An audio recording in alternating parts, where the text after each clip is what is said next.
Number 51. Advertise to yourself. Sports psychologist Rod Gilbert says, quote, "Losers visualize the penalties of failure and winners visualize the rewards of success. Without advertising our goals to ourselves, we can lose sight of them altogether. Now, I'll often start the day by drawing 4 circles on a blank piece of paper. The circles represent my day, my month, my year, and my life. Inside each circle, I write down what I want. It can be a dollar figure, it can be anything.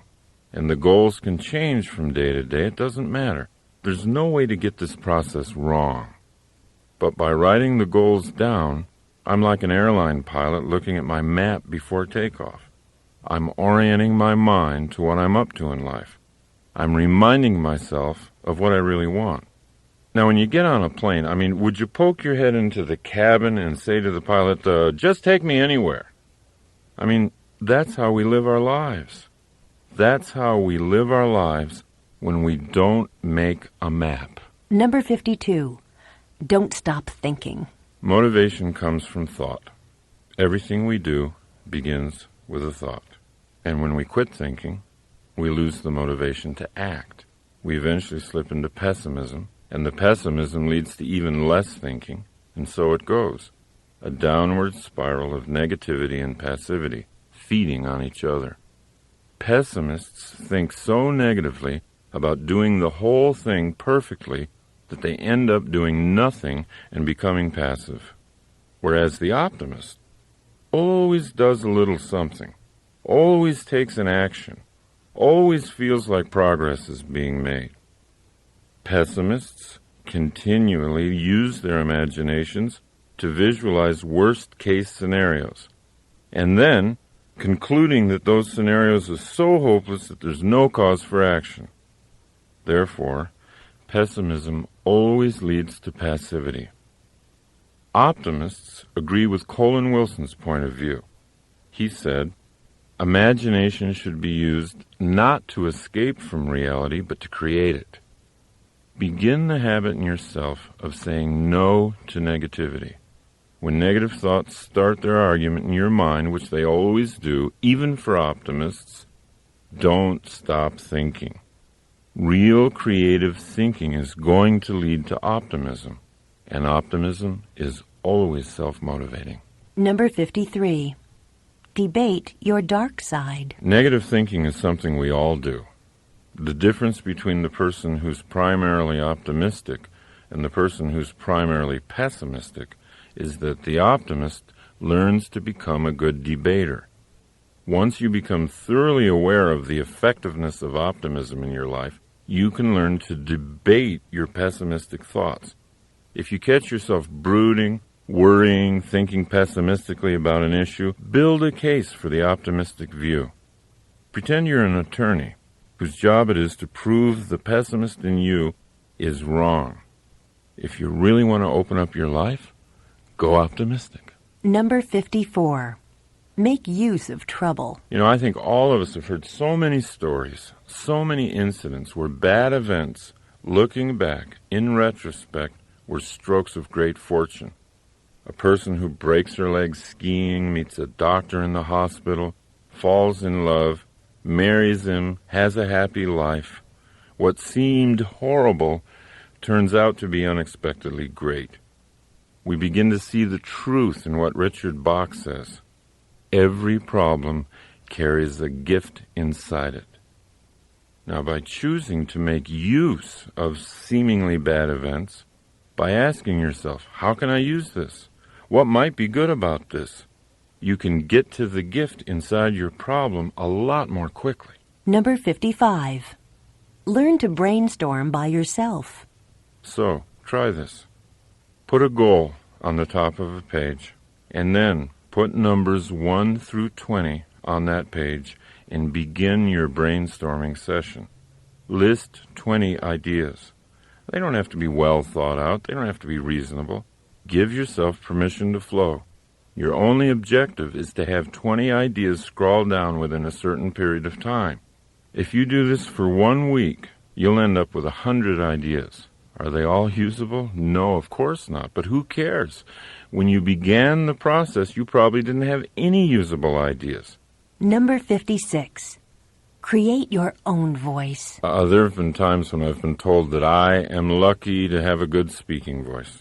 Many people are impressed. Sometimes I don't even use a microphone. I speak to hundreds of people in the audience, boom out to them. And people will say, boy, you've been blessed with a powerful set of vocal cords. I have to tell you, it's not true. My voice used to be no better than some feeble monotone. It really was really awful. I mean, I would talk like this. Well, my voice, I would love to see you today. Now look, I set about to change it. I always carry a number of cassettes in my car. I always sing along with them. I crank them up good and loud. By the way, it's best done while you're driving alone. And I sing at the top of my lungs. I make certain I do it every day, even when I don't feel like singing. See, that's the point. Don't let your feelings ruin your life. Keep thinking. Strategize. Plan. You can create anything you want. You can even create your own voice. Number 57. Live on the frontier. We've always had a real fascination with America's frontier days. Shows like Little House on the Prairie, movies like Dances with Wolves. I mean, it reflects a real yearning for those adventurous times. Now, what's exciting, what's really exciting about today is that a new frontier is here. The technological explosion, our entry into the information age, have created a situation in which employers are no longer interested in our job histories. At least it's not as much as they used to be. What are they interested in? Right now, our current capabilities. For example, let's say my company's trying to enter the Chinese market to sell its software, and you, at age 70, can speak fluent Chinese, know all about software, and have energy and zest for success. How can I afford not to hire you? Times have changed. This is the new frontier. It's all about what you can do, not about what you've done. Number 58. Replace your habits. Self-motivation is much more difficult to achieve when we're held back mentally by certain bad habits. But here's the catch. Bad habits can't be gotten rid of because they exist for good reasons. They're there to do something for us, even if that something ends up being self-destructive. You see, down deep, even a bad habit is trying to make us operate better. That's why bad habits have to be transformed and built upon. They can't be killed. They can't be eliminated. We have to go to the beneficial impulse that drives the habit and then build on that to make the habit grow from something bad into something good. What we then achieve is habit replacement. Now, where bad habits are concerned, replacement is the only thing that works. I've known people who quit smoking without even intending to. Maybe they took up running, some form of aerobic exercise. And soon, the breathing and relaxation they were getting from the exercise made smoking feel so bad to their bodies they quit. They quit smoking because they'd introduced a replacement. Subconsciously, you don't even think your habit is bad because it's fulfilling a perceived need. So the way to strengthen yourself is to identify the need and build on it. Honor the need by replacing the current habit with one that's healthier and more effective for you. Number 59. Paint your day. Self-motivation is much more difficult to achieve when we're held back mentally by certain bad habits. When you wake up, try picturing your day as a blank artist's canvas. Ask yourself, who's the artist today? Me or blind circumstance? If you choose to be the artist, how do you want to paint your day? Number 60.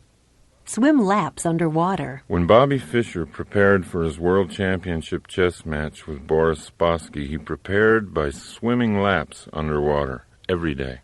He knew that as the chess matches wore on into the late hours, the player with the most oxygen going to his brain would have the mental advantage. So he built his brain by building his lungs. Sometimes all you need is the air that you breathe just to motivate yourself.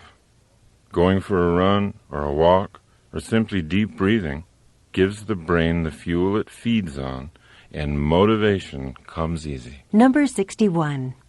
Get some coaching. After a disappointing round on the golf course, Jack Nicklaus would often take a golf lesson. When I first heard about this, I said to myself, who could give Jack Nicklaus a lesson in golf? But that was before I ever really understood the value of coaching. And then a young business consultant named Steve Hardison taught me something. Nicklaus takes a lesson, not because his coach is a better player, but because his coach can stand back from Nicklaus and see his moves objectively. So, if coaching is appropriate for your golf or tennis game, it could also be appropriate for the game of life. Ask someone you admire to be honest with you and coach you for a while. Let them tell you what they see. It's a courageous thing to do, and it'll always lead to growth. Number 62. Leave home. Once when Steve Hardison and I were discussing a few of my old habits that were holding me back from realizing my business goals, I finally said to him, but why? Why do I do those things? I mean, if I know they hold me back, why do I continue to do them? And he said, you do them because they feel like home. When you do those things, you do them because that's what you're comfortable doing. And so you make yourself right at home doing them. As they say, there's no place like home. Home can be an ugly place if it's not kept up and consciously made beautiful. Home can be a dark, damp prison, smelling of bad habits and laziness. But we think we're safe there. However, when we inspect the worn-out house more closely, we can see that the safety we think we're experiencing is pure self-limitation. Now, you might want to identify the habits that keep you trapped. Identify what you've decided is your final personality, for example. Understand that it might be a hasty construction built only to keep you safe from risk and growth. See, once you've done that, you can leave. You can leave home. You can get the blueprints out, and you can create a home you really want. Number 63. Perform rituals. As you listen to these various ways to motivate yourself, you might have noticed that action is often the key. Doing something is what leads to doing something. It's the law of the universe. An object in motion stays in motion. My own ritual for jump-starting the brain is walking. Many times in my life I've had a problem that seemed so overwhelming. It seemed too overwhelming to even do anything about. But my ritual is to take the problem out for a long, long walk. Time and time again, during the course of the walks, something comes out of nowhere. Some idea for an action that would solve the problem. So try making up a ritual for yourself, anything that will act as a self-starter. Rituals will have you in action before you feel like getting into action. Rituals always override your built-in laziness. They always get you motivated in a predictable, controllable way. Number 64. Start your life over. If you catch yourself thinking that you're too old to do something you want to do, please recognize that you're now listening to the pessimistic voice inside of you. It's the voice of a liar. Talk back. Remind the voice of all the people in life who've started their lives over again at any age they wanted to. John Houseman, the Emmy Award-winning actor in The Paper Chase, he started acting professionally when he was 73 years old. Don't listen to the voice inside. You can start your life over right now. Number 65. Keep all your promises. One way I used to motivate myself was to make some unreasonable promise. To go to someone I cared about, either personally or professionally, and promise something really big. Something that'll take all the effort and creativity I had to make it happen. But, there were times when those huge promises I made weren't kept, and I realized over the years it's not really an intelligent way to self-motivate. Today I'll make commitments to other people, but they're commitments that I know I can keep. But to motivate myself, I've replaced promising others with setting goals inside myself. The power of goals is that they can be outrageous, they can be huge, and they can free up really wild possibility thinking. Without setting large goals internally, what I tend to do is just live a life of things that I think I have to do. Number 66. Give some luck away. Basketball coach John Wooden used to say, "You cannot live a perfect day without doing something for someone who will never be able to repay you." I agree with that. And there's a way to make sure you can't be repaid. That's doing something for someone who won't even know who did it. Now this gets into a theory I've had all my life, and that is you can create luck. You can create luck in your life by giving it away. See if you can't begin creating your own luck. Number 67. Draw your universe. If you use my 4-minute 4-circle goal-setting system that I talked about earlier, you can create your own goal-directed universe. Try this. After you wake up in the morning, wipe the sleep from your eyes, sit down with a pad of paper, and draw 4 circles. Now these are your own planets. Label the first circle lifelong dream. Your lifelong dream might be to save, $500,000 for your retirement years. So put that number in your life circle. Then look at the next planet in your solar system, circle 2. That circle you're going to label my year. What do you need to save in the next 12 months in order to be on course to hit your life savings goal? Now that you've got your first 2 circles filled with a number, move to the third circle, my month. What would you have to save each month to hit your year's goal? Then put that number down and go to the final circle, my day. What would you need to do today that if you repeated it every day would ensure a successful month? You can't help but see that each circle, if done successfully, guarantees the success of the next circle. If you hit your daily goal every day, your monthly goal is automatically hit. In fact, you don't even have to worry about it. And if your monthly goal is reached, the yearly goal has to happen. It's mathematical. And if your yearly goals are hit, the lifelong goal cannot not be reached. Then you can see, proven for you, that your life and your day are the same thing. You can create your own universe any way you like. The system itself is not the motivator. Your understanding of your responsibility to be a creative planner, that's what the motivator is. Number 68. Get up a game. If you're really interested in motivation, there's nothing more fun than competition. Competition has a bad name these days. It shouldn't. It teaches you the valuable lesson that no matter how good you are, there's always somebody better than you. That's a lesson in humility everybody needs. And it teaches you that by trying to beat somebody else, you reach for more inside of you. Trying to beat somebody else puts the game back into life. And if it's done optimistically, it gives energy to both competitors. It teaches sportsmanship. And it gives you a benchmark for measuring your own growth. So in your life, let the games begin. Have fun winning and losing. And when someone has insulted you or underrated you, don't just get even, get better. Use your victory, not to hurt them, but to create you. Number 69. Turn your mother down. In Dr. Martin Seligman's studies of optimism and pessimism, he found out a remarkable fact. We first learn how to explain the world to ourselves from our parents, and more specifically, our mothers. I'm quoting from Dr. Seligman. Young children listen to what their primary caretaker, usually the mother, says about causes, and they tend to make this style their own. If the child has an optimistic mother, this is great, but it can be a disaster for the child if the child has a pessimistic mother. Fortunately, Seligman's studies show that the disaster only needs to be temporary, that optimism can be learned at any age.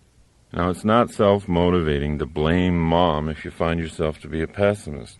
Blaming someone never self-motivates because it strengthens the belief that your life is being shaped by forces outside yourself. Love your mom. She learned her pessimism from her mother. But change yourself. Number 70. Face the sun. Helen Keller wrote, "When you face the sun, the shadows always fall behind you." This was Helen Keller's poetic way of recommending optimistic thinking. What you look at, what you face, grows in your life. What you ignore falls behind you. But if you turn and look only at the shadows, they become your life. Number 71. Look inside. Most of us wait to find out who we are from impressions and opinions we get from other people. "Oh, do you really think I'm good at that?" we ask. Somebody compliments us. If we're persuaded that they're being honest and have made a good case, we might alter our self-image upward.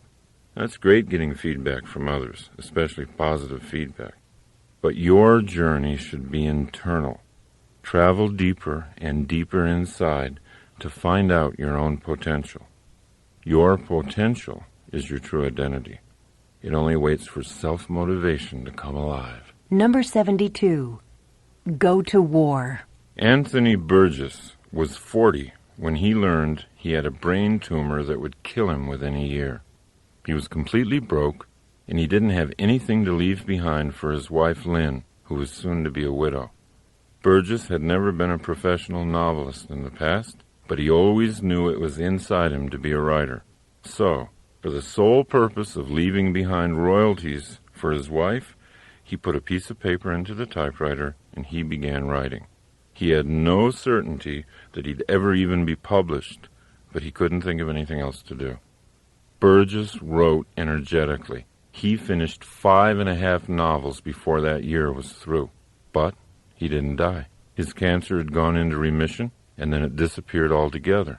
In his long and full life, Anthony Burgess wrote more than 70 books. Without the death sentence from cancer, he might not have written anything. You know, it's funny, but research shows that during times of war, suicide rates go down. We don't have to wait for something tragic. We don't have to wait for a war to attack us from without. We can get the same vitality by challenging ourselves from within. Joan of Arc said, "All battles are first won or lost in the mind." A useful exercise for self-motivation might be this. Ask yourself, what would you do if you had Anthony Burgess's original predicament? If I had just a year to live, how would I live differently? What exactly would I do? That question can inspire surprising thoughts. It can reveal skills inside you that you're not using today. Number 73. Make small change. When I first began working on self-motivation a long time ago, I'd go through all kinds of emotional mood swings. I'd get really high on the idea of who I could be. I'd set out to change myself overnight. And then my old habits would pull me right back to who I used to be. Then I'd become demoralized. Later in my life, I finally caught on to the idea that great things are often created slowly. Great paintings, great buildings. So why couldn't great people be created slowly? So if you're willing to see yourself as a masterpiece in progress, then you'll love small changes. You'll be excited by a tiny thing you did differently today. If you want a stronger body and you took the stairs instead of the elevator, celebrate. You're moving in the direction of self-creation. Number 74. Do something badly. Sometimes we don't do things because we're not sure we can do them well. We feel we're not in the mood or at the right energy level to do the task we have to, so we put it off or wait for inspiration to arrive. We're so afraid to do things until we're sure we'll do them well, we don't do anything. This is the source of all writer's block, by the way.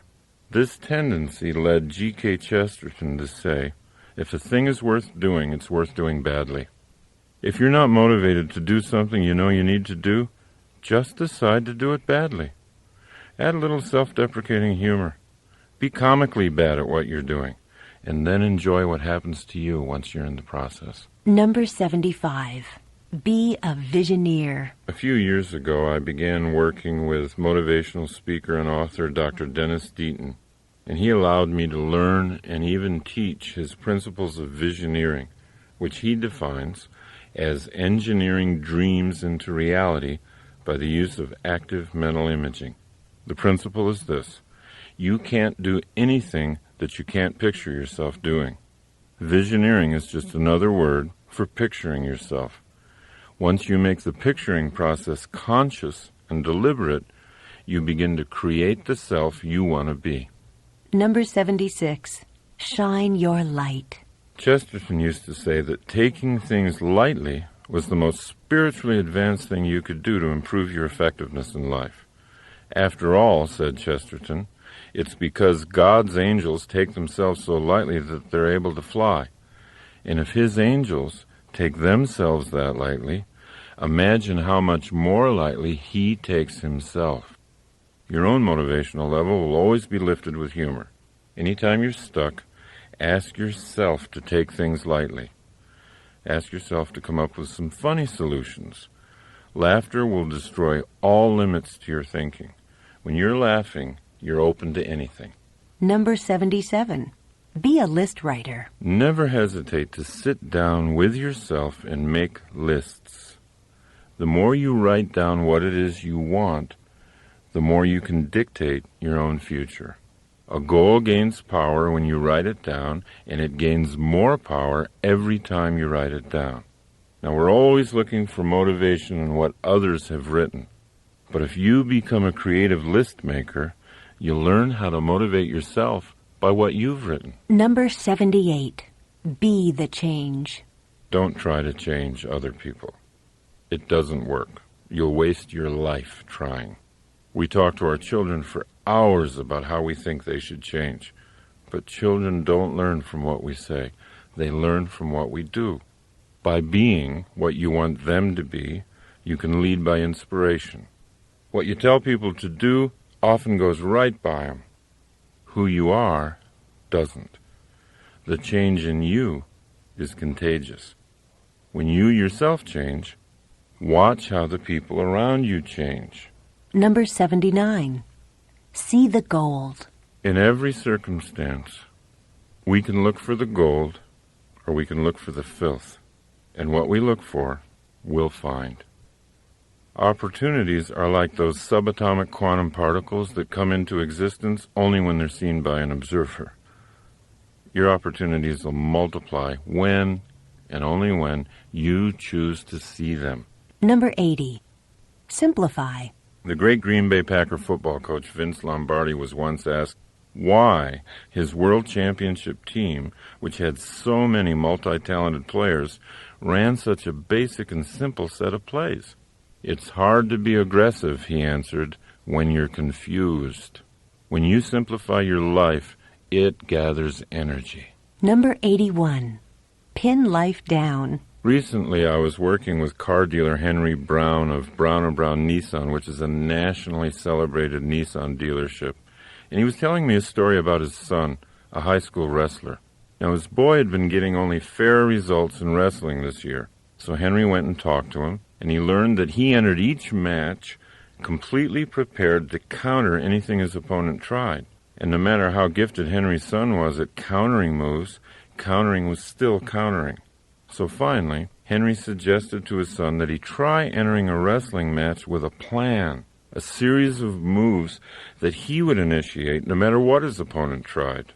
And the boy agreed, and the results were remarkable. He began winning match after match, pinning opponent after opponent. The young wrestler's goal had always been to win. He didn't have a problem setting big goals. But as Nathaniel Brandon says, a goal without an action plan is a daydream. Before any adventure, take time to plan. Let life respond to you. If you're making all the first moves, you'll be surprised at how often you can pin life down. Number 82. Strengthen your purpose. Energy comes from purpose. If the left side of the brain tells the right side that there's a sufficient crisis, the right side sends energy, and sometimes superhuman energy.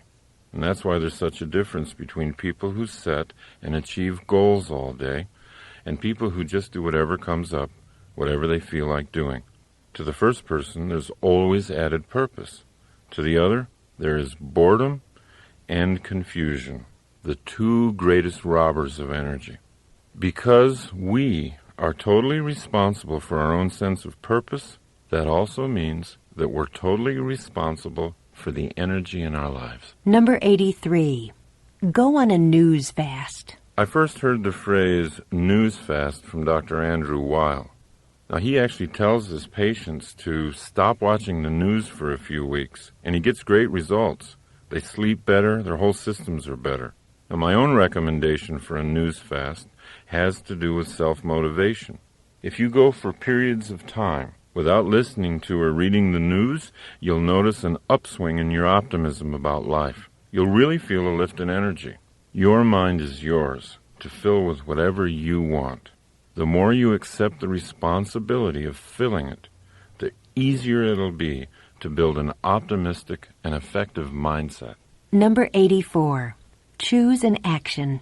When you find yourself worrying about something, always ask yourself an action question. What can I do about this right now? And then do something. Any small thing. Anything that worries you should be acted on, not just thought about. Even small actions start to chase away your fears and put you back in control of creating what you want. Number 85.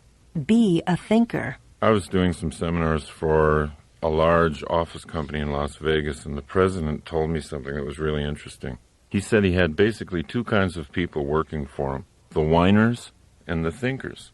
The whiners were often very smart, dedicated employees who worked long hours, but when they came into the president's office, it was always to complain. And here's what he said. They're great at finding fault with other managers and telling me what's wrong with our systems, but they're a drain on me because they're so negative I end up trying to make them feel better, and after that I'm depressed. Now the thinkers, on the other hand, had a different way of coming into the office with problems. Here's what he said about them. The thinkers come to me with ideas. They see the same problems that the whiners see, but they've already thought about possible solutions. When you're committed to self-motivation, you'll follow into the realm of the thinker, naturally. You'll be more valuable to your organization and to yourself. Number 86. Choose enjoyment. There's a huge difference between pleasure and enjoyment. And when we're absolutely clear about the difference, we can grow much faster toward who we want to be. What we do for pleasure, for example, routine sex, eating, drinking, all kinds of short-term stuff, that's different than what we do for enjoyment.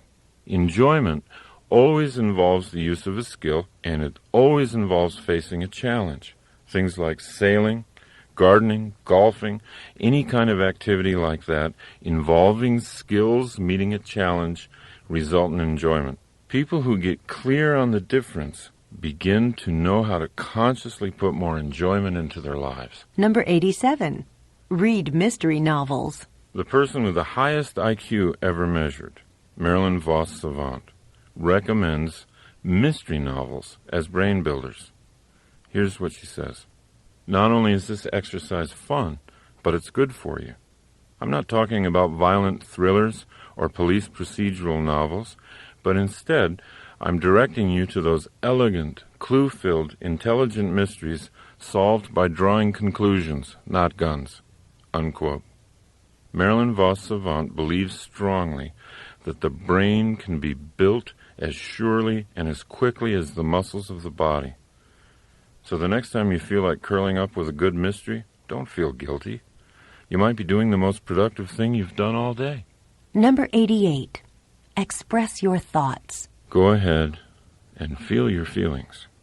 But when it's time to talk, be thoughtful and express your thoughts. Number 89. Use your weaknesses. Make a list of your strengths and your weaknesses on separate pieces of paper. Place the list of strengths somewhere where you'll see it again, because just looking at it will always pick you up. Now, look at your list of so-called weaknesses and study them for a while. Stay with it until you feel no shame or guilt about them. Allow them to become interesting characteristics instead of anything negative. Ask yourself how each characteristic could be useful to you. When Arnold Schwarzenegger became a professional actor, he had a weakness: his thick Austrian accent. It wasn't long, however, before Arnold incorporated his accent into the charm of his action hero persona on the screen, and a former weakness became a strength. His accent became an identifying part of his characters, and people everywhere were imitating it. Now, there isn't anything on your weakness list that can't be a strength for you if you think about it long enough. Number 90. Try becoming your problem. Whatever type of problem you're facing, the most self-motivational exercise I know of is to immediately say to yourself, I'm the problem. Because once you see yourself as the problem, you can see yourself as the solution. By seeing ourselves as victims of our problems, we lose the power to solve them. To activate the power inside ourselves, we need to take only 2 essential steps. 1, own the problem, and 2, create the solution. Number 91. Inflate your goal. There is another self-motivator that must be used as an intellectual tool only. Take a certain goal of yours and double it, or triple it, or multiply it by 10, and then ask yourself, quite seriously, what would you have to do to achieve that new goal? Now, I've often used this method for self-motivation with myself. If I have a goal of signing, say, 2 seminar contracts in the next 3 weeks, I'll often get out a pad of paper and ask, how would I get 10 contracts signed in 3 weeks? It always puts me at a different level of thinking. And because I'm solving the problem of 10, I always get at least 2. Remember, it's just a self-contained game, not a promise to anybody else. But it is a game that's fun to play. Why? Because it works. Number 92. Come to your own rescue. There are 2 ideas that are contained in the work of psychotherapist Nathaniel and Devers Brandon that have helped me incredibly. Here's the first one. You can't leave a place you've never been. And here's the other one. No one is coming. I used to believe I could run from all my frightening thoughts and beliefs about myself. But all that ever did was create deeper internal fears and conflicts. What I really needed was to get all my fears into the sunshine and demystify them. Once I systematically began to do that, I was able to dismantle the fears like a bomb squad does to a bomb. Acceptance and full consciousness of those fears was the place I'd never been. Once I was in that place, I could leave. Now, the notion that no one's coming was more terrifying. That idea sounded too much like abandonment. Many of us, even as grown-ups, devise very elaborate and subtle variations of the theme, I want my mommy. The Brandons showed me that I could be much happier, much more effective, if I valued independence and self-responsibility above dependency on someone else. So when you accept the idea that no one's coming, it's actually a very powerful moment, because it means that you're enough. You can handle your problems yourself. You can grow. You can get strong. You can generate your own happiness. And paradoxically, from that position of independence, truly great relationships can be built, because they're not based on dependency. They're not based on fear. They're based on mutual independence and love. See how much better you are at self-motivation once you've begun to celebrate the news that you're enough. Number 93. Push your own buttons. Motivation never has to be accidental. Any form of motivation. A lot of people like to motivate themselves musically, for example. But you don't have to wait for hours until a certain song comes on the radio that picks up your spirits. You can control what songs you hear. If there's certain songs that always lift you up, create a greatest motivational hits tape for yourself. You've got much more control over your environment than you've ever realized. Learn how to push your own buttons. Number 94. Strengthen your rehearsal. The harder you are on yourself, the easier life is on you. There isn't anything life can challenge you with that you can't challenge yourself with in advance. You can set yourself up to succeed.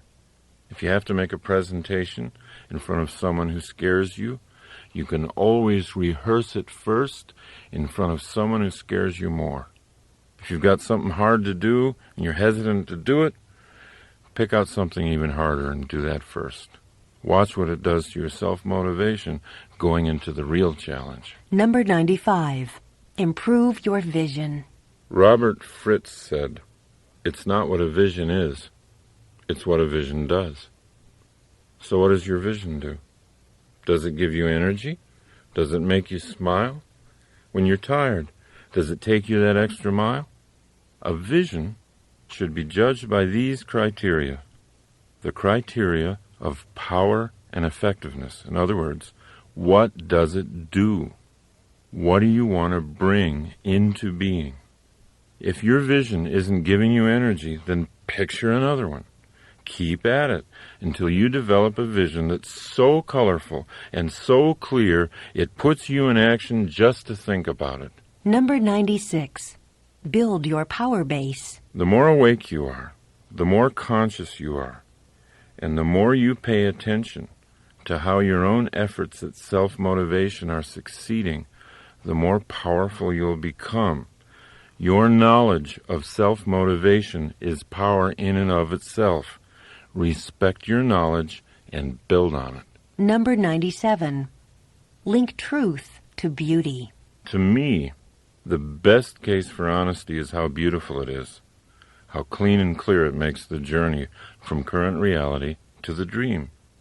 Truth leads you to a more confident level in your relationships with others and with yourself. It diminishes fear. It increases your sense of personal mastery. Lies, half-truths, they'll always weigh you down, whereas truth will clear up your thinking and give you the energy and clarity needed for self-motivation. Number 98. Take no for a question. Ask the universe for what you want. Don't take no for an answer. Take no for a question. When you ask for something and it's denied to you, imagine that the no you heard is really the question. Can't you be more creative than that? Never accept no at face value. Let rejection motivate you to get more creative. Number 99. Walk with love and death. Whenever I need to get through something, face something, or create a courageous kind of action plan, I always take long walks. When I walk long and far enough, a solution always appears. I eventually get oriented to the most creative course of action. Andrew Weil, in his book Spontaneous Healing, says, when you walk, the movement of your limbs is cross-patterned. The right leg and left arm move forward at the same time, then the left leg and right arm. This type of movement generates electrical activity in the brain that has a harmonizing influence on the central nervous system, a special benefit of walking that you don't necessarily get from other kinds of exercise. I call it a walk with love because love and fear are opposites. Most people think love and hate are opposites, but they're not. The ultimate creativity occurs from a spirit of love. Love is always creative, and fear is always destructive. And I call it a walk with death, because it's only the acceptance and awareness of my own death that gives my life the clarity it needs to be exciting. Take your own challenges out for a walk.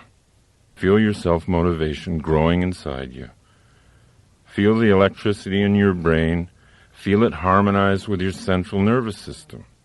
You'll soon know for a fact that you do have what it takes. You can walk courage into existence. Number 100. Buy yourself flowers. Buy yourself flowers, and every time you look at them, let them remind you of how colorful your future is going to be, how fresh your thoughts are, how easy it is for you to honor yourself, how much power you have to make your environment beautiful, and how sweet the smell of the universe can be.